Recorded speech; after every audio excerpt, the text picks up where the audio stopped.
Hi students, మీరు చూస్తున్నారు education jobs easy channel. నేను మీ నాగార్జున సార్ని. మనకు ఈరోజు చాలా ఇంపార్టెంట్ అండి. ఏంటి అంటే మనకు ఆర్ఆర్బీ నుంచి గ్రూప్ డి నోటిఫికేషన్ వచ్చిన విషయం అందరికీ తెలిసిందే.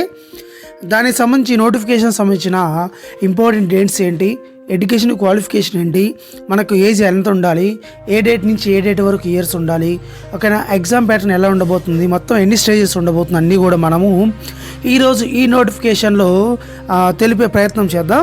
దానికి ముఖ్యంగా మనం చూసుకున్నట్టయితే ఫస్ట్ ఇంపార్టెంట్ డేట్స్ చూద్దామండి.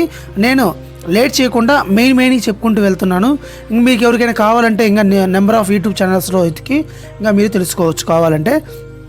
ఈ పోస్టులన్నీ కూడా మనకు లెవెల్ 1 కిందికి వస్తాయండి. ఈ పోస్టులన్నీ కూడా మనకు లెవెల్ 1 అంటే level 1 7th CPC pay matrix కిందికి వస్తాయి. అంటే మనకు మ్యాక్సిమం 18 నుంచి 20,000 మధ్యలో ఉంటుంది. తర్వాత ఇంకా అన్ని ఎలవెన్స్ అన్నీ కూడా కామన్గా ఉంటాయి, ఓకేనా. అది ముఖ్యంగా మీరు గుర్తుపెట్టుకోవాల్సింది ఇక్కడ. సో మనకు డేట్ ఆఫ్ పబ్లికేషన్స్ అంటే ఇదండి, 22వ తారీఖు మనకు పబ్లిక్ చేయడం జరిగింది. అంటే మనకు పబ్లికేషన్స్ లాగా బయటికి రిలీజ్ చేశారు. అలానే ఆన్లైన్ ఎప్పుడు స్టార్ట్ అయింది అంటే మనకు 23/1/2025 అండి. సో ఆల్రెడీ స్టార్ట్ అయ్యి ఒక 2 days అవుతుంది.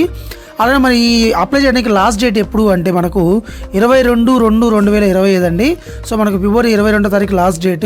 అలానే మనకు పేమెంట్కి క్లోజింగ్ వచ్చేసరికి 23/24 డేట్లో అయిపోవాలండి. పేమెంట్స్ ఏదన్నా అంటే అప్లికేషన్ వేరు, పేమెంట్ వేరు. పేమెంట్కి సంబంధించి ఆ డేట్ లాస్ట్ అండి. ఒకవేళ మీరు ఏదైనా తప్పులు కానీ చేస్తుంటే, ఏదైనా అప్లికేషన్ చేసేటప్పుడు ఏదైనా మిస్టేక్ చేస్తుంటే దాన్ని మోడిఫై చేయడానికి కోసం మనకు 22 నుంచి 6వ తారీఖు వరకు ఇచ్చాడండి, ఓకేనా. మార్చి 6వ తారీఖు వరకు ఇస్తాడు. మరి దాంట్లో ఏమేమి కరెక్షన్ చేసుకోవాలి ఏంటి అనేది మాత్రం అప్పుడు మనకు ఓపెన్ చేసినప్పుడు మాత్రమే తెలుస్తుంది. కాబట్టి ఇది అభ్యర్థులు గుర్తుపెట్టుకొని అప్లై చేసేటప్పుడు 1-2 సార్లు జాగ్రత్తగా చేయండి. ఇది ఒకటి గుర్తుపెట్టుకోవాల్సింది.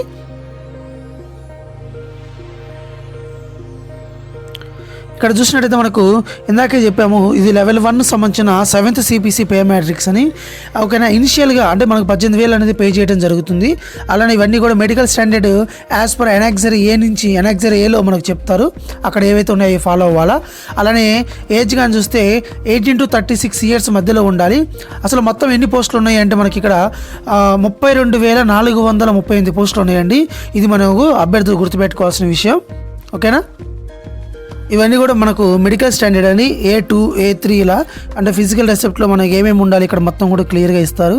అంటే డిస్ట్రిక్ట్ విజన్ 6/9 6/9 అని, నియర్ విజన్ 0.6 అని, ఓకేనా. Must pass test for colour vision, bind colour vision, ఈ నైట్ విజన్, ఇవన్నీ కూడా మనము పాస్ అవ్వాలి. ఇట్లా ఒక్కొక్క దానికి ఒక్కొక్కటి ఉంటాయండి. ఇవన్నీ కూడా మనం ఒకసారి గమనించుకోవచ్చు. ఇలా B1 B2 C1 C2 ఇలా అన్నీ కూడా ఉంటాయి, ఓకేనా. అది ఒకసారి గుర్తుపెట్టుకోండి. ఇక్కడ మనం ఏజ్ కానీ చూసుకున్నట్టయితే మనకు మొత్తంగా 18 to 36 years ఉండాలని చెప్పాము. అయితే దీంట్లో అన్రిజర్వ్డ్ EWS వాళ్ళకి అలానే 2/1/1989 మధ్యలో ఉండాలా. అలానే ఇక్కడ OBC నాన్ క్రిమినల్ లేయర్ వాళ్ళకి 2/1/1986 మధ్యలో ఉండాలా. అలానే SC ST వాళ్ళకి 2/1/1984 అండి. అంటే ఆల్రెడీ ఏజ్ రిలాక్సేషన్ కలిపి మనకు డేట్ ఆఫ్ బర్త్ ఇవ్వడం జరిగింది, అది గుర్తుపెట్టుకోండి. ముఖ్యంగా చూసుకుంటే అందరూ కూడా 1/1/2007 నాటికి అంటే డేట్ ఆఫ్ బర్త్ ముందు ఉండాలి. అంటే అది లాస్టింగ్ 2025 నాటికి మనకు 18 years దాటి ఉండాలి. ఇది మెయిన్ లాస్ట్ అండి, lower limit of date of birth అనమాట. ఇది ఇంకా దీనికన్నా తక్కువ ఉండడానికి లేదు. అంటే 2008 2009 అట్లా ఉండటానికి లేదండి, అది గుర్తుపెట్టుకోండి. 1/1/2007కి ముందే ఉండాలి. అలానే 1989 86 84.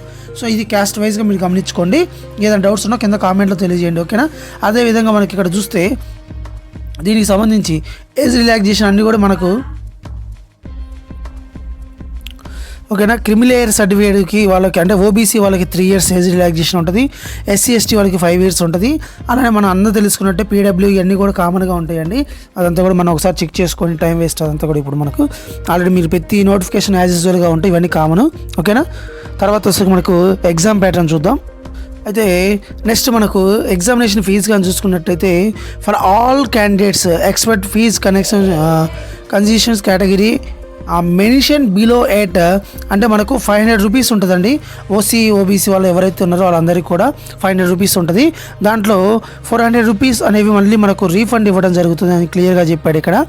అలానే ఫీమేల్ ఏ క్యాస్ట్ అయినా కానీ ఫీమేలు, ట్రాన్స్జెండర్స్, అలానే పీడబ్ల్యూడి, ఎస్సీ ఎస్టీ, మైనార్టీ వాళ్ళందరికీ కూడా అంటే ఎకనామిక్ ఈబీసీ వాళ్ళందరికీ కూడా అలానే వీళ్ళందరికీ కూడా మనకు 250 రూపాయలు ఉంటుందండి. అది గుర్తుపెట్టుకోవాలి.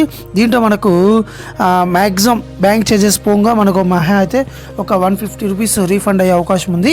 ఇది కూడా మనం ఒకసారి గుర్తుపెట్టుకోవాలి. అయితే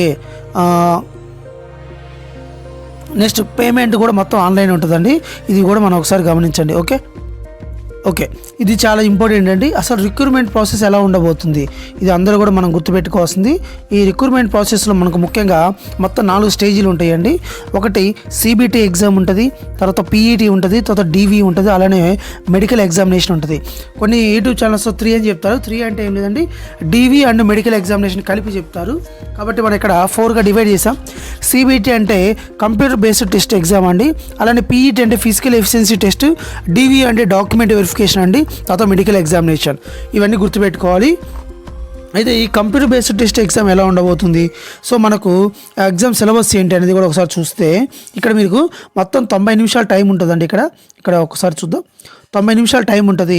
జనరల్ సైన్స్ నుంచి 25 క్వశ్చన్లు వస్తాయి, మ్యాథమెటిక్స్ నుంచి 25 క్వశ్చన్లు వస్తాయి, జనరల్ ఇంటెలిజెన్స్ అండ్ రీజనింగ్ నుంచి 30 మార్కులు వస్తాయి, అలానే 30 క్వశ్చన్లు కూడా వస్తాయి. అలానే general events and current affairs నుంచి 20 క్వశ్చన్లు వస్తాయి. టోటల్ నెంబర్ ఆఫ్ క్వశ్చన్స్ 100 వస్తాయి, 100 మార్క్స్ ఉంటాయి. బట్ టైం మాత్రం 90 నిమిషాలు ఉంది, గుర్తుపెట్టుకోండి. ఇదే విధంగా ఎవరైతే పీడబ్ల్యూ ఉన్నారో వాళ్ళందరికీ కూడా 120 నిమిషాలు టైం ఇస్తారండి. ఇదే దానికి అది ఒకసారి గుర్తుపెట్టుకోవాలి. మరి దీంట్లో మనం క్వాలిఫై అవ్వాలంటే మనకి ఎంత రావాలి, అలానే నెగిటివ్ మార్కింగ్ ఏమైనా ఉందా అంటే నెగిటివ్ మార్కింగ్ ఉందండి. 1/3 marks shall be deducted from each wrong answer. అంటే మనకు 3 తప్పులు పోతే వచ్చిన మార్క్ 1 పోతుంది, గుర్తుపెట్టుకోవాలి. మరి ఈడబ్ల్యూఎస్ వాళ్ళకి 40% రావాలి, అన్రిజర్వ్డ్ వాళ్ళకి 40% రావాలి, ఓబీసీ వాళ్ళకి ఏమో 30% రావాలి, ఎస్సీకి 30, ఎస్టీకి 30. అంటే ఓసీ ఈడబ్ల్యూఎస్ వాళ్ళకి 40 రావాలి, రిమైనింగ్ ఏ క్యాస్ట్ అయినా కూడా మనకు 30% రావాలి. అంటే 100కి 30 మార్కులు వస్తే వాళ్ళు క్వాలిఫై అయినట్టు, జాబ్ వచ్చినట్టు కాదు, క్వాలిఫై అయినట్టు, గుర్తుపెట్టుకోండి. ఓకే, దీన్ని బేస్ చేసుకొని మనకు సిలబస్ గురించి మొత్తం కూడా మనకు మ్యాథమెటిక్స్లో ఏముంటుంది, రీజనింగ్లో ఏముంటుంది, సైన్స్లో ఏముంటుంది మొత్తం కూడా ఇచ్చాడు. దానికి సంబంధించి మనం సపరేట్ ఒక వీడియో చేద్దామండి. మరి ఫిజికల్ ఎఫిషియన్సీ టెస్ట్లో ఏముండబోతుంది, దీంట్లో ముఖ్యంగా మేల్ క్యాండిడేట్స్ ఏం చేయాలి, ఫీమేల్ క్యాండిడేట్స్ ఏం చేయాలి. ఈ మేల్ క్యాండిడేట్స్కి మనకు సిబిటి ఎగ్జామ్ పాస్ అయిన వాళ్ళకి పీఈటీ ఉంటుంది సెకండ్ స్టేజ్లో. దీంట్లో 35 కేజీలు వెయిట్ ఉన్నటువంటి ఏదైతే ఉందో 35 కేజీలు ఉన్న వాటిని మనం లిఫ్ట్ అంటే మనము ఎత్తాలి. అలానే మన మీద పెట్టుకొని 100 మీటర్స్ని మనం 2 మినిట్స్లో వెళ్ళాలి. అది ఎత్తుకొని వెళ్ళాలి. అయితే ఒక్కసారి కూడా మనం కింద పెట్టకూడదండి, ఇది గుర్తుపెట్టుకోవాలి. అదేవిధంగా 1000 మీటర్లని మనం 4 minutes 15 secondsలో వెళ్ళాలి. ఇది ఒకసారి గుర్తుపెట్టుకోవాలి అభ్యర్థులు. మనము 4 minutes 15 secondsలో మనము 100 meters వెళ్ళాలి. అదే ఫీమేల్ క్యాండిడేట్స్ అయితేనేమో 20 kgsని మనము 100 meters 2 minutes సేమ్, కాకపోతే వెయిట్ తగ్గించా 20 kgs తీసుకొని వెళ్ళాలి. అలానే 1000 మీటర్స్ని 5 minutes 40 secondsలో వెళ్ళాలి, గుర్తుపెట్టుకోవాలి. ఇక్కడ జెంట్స్కి ఏమో 4 minutes 15 seconds, అదేవిధంగా ఇక్కడ 35 kgs, వీళ్ళకేమో 20. టైం మాత్రం మార్చారు, కొంచెం గుర్తుపెట్టుకోవాలి మీరు. ఇది ముఖ్యంగా. దీని తర్వాత మనకు డాక్యుమెంట్ వెరిఫికేషన్ ఉంటుంది, దాని తర్వాత మెడికల్ టెస్ట్ ఉంటుందండి, గుర్తుపెట్టుకోండి. ఓకే, నెక్స్ట్ నార్మలైజేషన్ మార్క్స్ ఉంటాయండి. అంటే మనకు చాలా సెక్షన్స్ జరుగుతాయి కాబట్టి సిబిటీలలో మోస్ట్లీ 1 month దాకా ఎగ్జామ్స్ జరుగుతాయి కాబట్టి ఆ 1 monthలో జరిగే ఎగ్జామ్స్ అన్నింటిలో ఏదైనా పేపర్ టఫ్గా వస్తే నార్మలైజేషన్ అనేది ఉంటుంది. ఎవరైనా నార్మలైజేషన్ మార్క్స్ తెలియకపోతే మీరు సెర్చ్ చేసుకోండి, లేదంటే కింద కామెంట్లో తెలియజేసినా కూడా నేను దానికి సంబంధించిన ఎక్స్ప్లెనేషన్ అనేది ఇవ్వడం జరుగుతుంది. ఇంకా ఎలా అప్లై చేయాలి ఏంటంటే మీకు తెలిసిన దగ్గరలో ఉన్నటువంటి మీ సేవకి వెళ్ళండి, లేదు అంటే దాని తగ్గట్టు మీరు యూట్యూబ్లలో ఎన్నో ఉంటాయి చూసి అయినా అప్లై చేసుకోవచ్చు. ఓకేనా, కానీ ఏదైనా కానీ 1-2 సార్లు జాగ్రత్తగా అప్లై చేయండి. మనకు మిస్టేక్స్ పోతే మాత్రం చాలా ఇబ్బంది పడతాం. జాబ్ డాక్యుమెంట్ వెరిఫికేషన్లో ప్రతిదీ కూడా చూస్తారండి కాబట్టి.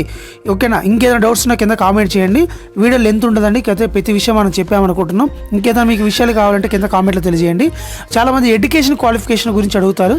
Education qualification 10th class pass అయి ఉండాలి, లేదు అంటే దీంతోపాటు ఐటీఐ చేసిన వాళ్ళు వీళ్ళకి ఎలిజిబుల్ అండి. అంటే హైయర్ క్లాస్ ఉన్న వాళ్ళు పెట్టుకోవచ్చా అంటే పెట్టుకోవచ్చు, ఇబ్బంది ఏం లేదు. ఓకేనా, గుర్తుపెట్టుకోండి, అందరూ కూడా ఎలిజిబులే.